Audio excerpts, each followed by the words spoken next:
Hello friends, welcome back to our channel English and study. आज हम सीखेंगे कैसे हिंदी के जैसा वैसा वाले वाक्यों को इंग्लिश में आसानी से बोल सकते हैं। एग्जाम्पल्स देखो, जैसा वो क्रिकेट खेलता है वैसा तुम भी खेलो। जैसा वो नाचेगा वैसा मैं नहीं नाचूंगी। जैसा वो कहेगा वैसा पूनम क्यों करेगी। जैसे वो अमीर बना है वैसे तुम भी बन सकते हो। जैसा उसने खाना बनाया वैसा तुमको भी बनाना था। क्या आपको भी जैसा वैसा वाले वाक्यों की इंग्लिश बनाना नहीं आता है तो टेंशन मत लीजिए, ये वीडियो आपके लिए ही है। तो इस वीडियो में ऐसे वाक्यों को बहुत ही बेसिक से एडवांस तक बनाना सीखेंगे, वो भी सरल व नेचुरल इंग्लिश सेंटेंसेस में। तो बस आपको इस वीडियो के अंत तक मेरे साथ बने रहना है। तो चलिए बिना समय गंवाए वीडियो शुरू करते हैं। तो सबसे पहले तो हम जैसे वैसे की इंग्लिश हम 3 प्रकार से बना सकते हैं, एज से, द वे से और लाइक से। अब एक हिंदी का वाक्य लेते हैं, जैसे वो नाचता है वैसे नाचो। तो इसकी इंग्लिश होगी डांस एज ही डांसेस। ऐसे भी बना सकते हैं, dance the way he dances. ऐसे भी बना सकते हैं, डांस लाइक ही डांसेस। अब ध्यान देने वाली बातें, वैसे की कोई अलग से इंग्लिश नहीं होती है। इस वाक्य की इंग्लिश ऐसे नहीं बनाएंगे, as dance as he does, as dance the way he does, as dance like he does. अगर गलती से भी ऐसी इंग्लिश बनाओगे तो पूरा सेंटेंस ही गलत हो जाएगा। और एक बात, ऐसे वाक्यों की इंग्लिश बनाते समय पीछे मेन वर्ब्स के बजाय टेंस और सब्जेक्ट के अनुसार हेल्पिंग वर्ब भी लिख सकते हैं।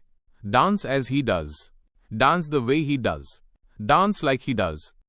इस इंग्लिश सेंटेंस में प्रेजेंट इंडेफिनिट टेंस और सिंगुलर सब्जेक्ट ही होने के कारण हेल्पिंग वर्ब डज लगाई है।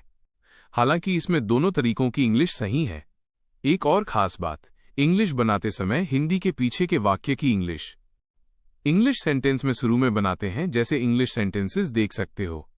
अब आने वाले सब वाक्यों की इंग्लिश हम एज और द वे से बनाएंगे। आप चाहो तो लाइक से भी सबकी इंग्लिश बना सकते हैं। अब देखते हैं नेक्स्ट। जैसा मैं कहता हूं वैसा तुम करो। जैसा वो करता है वैसा तुम करो। ये प्रेजेंट इंडेफिनिट टेंस है, तो बनाते हैं इनकी इंग्लिश जैसा मैं कहता हूं वैसा तुम करो। तो सबसे पहले लिखेंगे वैसा तुम करो की इंग्लिश डू। इसके बाद लिखेंगे जैसा मैं कहता हूं की इंग्लिश एज आई से। तो पूरे वाक्य की इंग्लिश होगी डू एज आई से। ऐसे भी बना सकते हैं, do the way I tell you. यहां ध्यान देंगे, वर्ब से और टेल के साथ हेल्पिंग वर्ब का कॉन्सेप्ट नहीं यूज होता है। इस वाक्य की ऐसी इंग्लिश नहीं बनाएंगे, डू एज आई डू। ऐसी इंग्लिश बनाई तो भी गलत ही इंग्लिश होगी। जैसा वो करता है वैसा तुम करो। तो सबसे पहले लिखेंगे तुम करो की इंग्लिश डू। इसके बाद लिखेंगे जैसा वो करता है की इंग्लिश एज ही डज। तो पूरे वाक्य की इंग्लिश होगी डू एज ही डज। ऐसे भी बना सकते हैं, do the way he does. एक और वाक्य को इंग्लिश में बनाएंगे, जैसा वे क्रिकेट खेलते हैं वैसे तुम भी खेलो। तो इसकी इंग्लिश होगी play cricket as they play. ऐसे भी बना सकते हैं, play cricket as they do. ऐसे भी बना सकते हैं, play cricket the way they play. ऐसे भी बना सकते हैं, play cricket the way they do.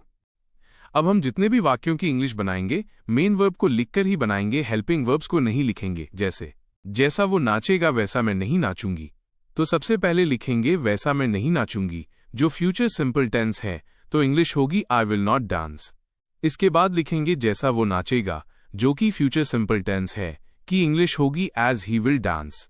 तो पूरे वाक्य की इंग्लिश होगी I will not dance, as he will dance. ऐसे भी बना सकते हैं, I won't dance the way he will dance.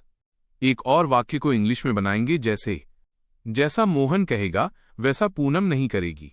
तो सबसे पहले लिखेंगे वैसा पूनम नहीं करेगी की English Poonam will not do. इसके बाद लिखेंगे जैसा मोहन कहेगा की इंग्लिश एज मोहन विल से। तो इस पूरे वाक्य की इंग्लिश होगी Poonam will not do as Mohan will say. ऐसे भी बना सकते हैं, Poonam won't do the way Mohan will say. अब देखते हैं नेक्स्ट। जैसा वो कहेगा वैसा पूनम क्यों करेगी। ये फ्यूचर सिंपल टेंस का क्वेश्चन वर्ड इंटरोगेटिव सेंटेंस है। तो सबसे पहले लिखेंगे वैसा पूनम क्यों करेगी की English why will Poonam do. इसके बाद लिखेंगे जैसा वो कहेगा की English as he will say.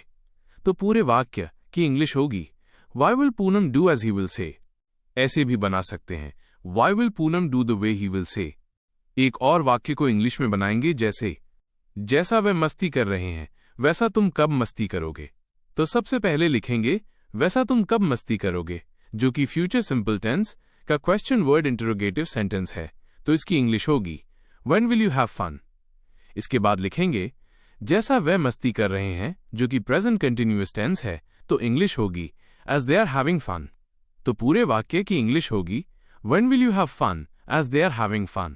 ऐसे भी बना सकते हैं When will you have fun? The way they are having fun. अब देखते हैं नेक्स्ट। जैसे वो अमीर बना है वैसे तुम भी बन सकते हो। तो सबसे पहले लिखेंगे वैसे तुम भी अमीर बन सकते हो, जो कि अंत में सकते हो शब्द आया है की English you can become rich. इसके बाद लिखेंगे तो जैसे वो अमीर बना है की English as he has become. तो पूरे वाक्य की इंग्लिश होगी you can become rich as he has become. ऐसे भी बना सकते हैं you can become rich the way he has become. यहां ध्यान देंगे अमीर की इंग्लिश रिच इंग्लिश सेंटेंस में एक ही बार लिखेंगे, भले ही हिंदी वाक्य में अमीर 2 बार लिखा हुआ हो। जैसे मोहन पढ़ाई कर रहा है वैसे राम को भी पढ़ाई करना चाहिए। तो सबसे पहले लिखेंगे वैसे राम को भी पढ़ाई करना चाहिए, जो कि वाक्य के अंत में चाहिए शब्द आया है, तो इंग्लिश होगी राम शुड ऑल्सो स्टडी। इसके बाद लिखेंगे जैसे मोहन पढ़ाई कर रहा है, जो कि प्रेजेंट कंटिन्यूअस टेंस है, तो इंग्लिश होगी एज मोहन इज स्टडिंग। तो पूरे वाक्य की इंग्लिश होगी Ram should also study as Mohan is studying. ऐसे भी बना सकते हैं Ram should also study the way Mohan is studying. जैसे मोहन ने छक्के मारे थे वैसे हमें भी छक्के मारना चाहिए था। तो सबसे पहले लिखेंगे वैसे हमें भी छक्के मारना चाहिए था, जो कि वाक्य के अंत में चाहिए था शब्द आया है, तो इसकी English should have main verb third form से बनेगी, तो इंग्लिश होगी we should also have hit sixes. इसके बाद लिखेंगे जैसे मोहन ने छक्के मारे थे की English as Mohan hit sixes. तो इस पूरे वाक्य की इंग्लिश होगी we should also have hit sixes as Mohan hit sixes. ऐसे भी बना सकते हैं we should also have hit sixes the way Mohan hit sixes. एक और वाक्य को इंग्लिश में बनाएंगे जैसे उसने कार खरीदी थी वैसे तुम भी खरीद सकते थे। तो इस पूरे वाक्य की इंग्लिश होगी you could also have bought a car as he did.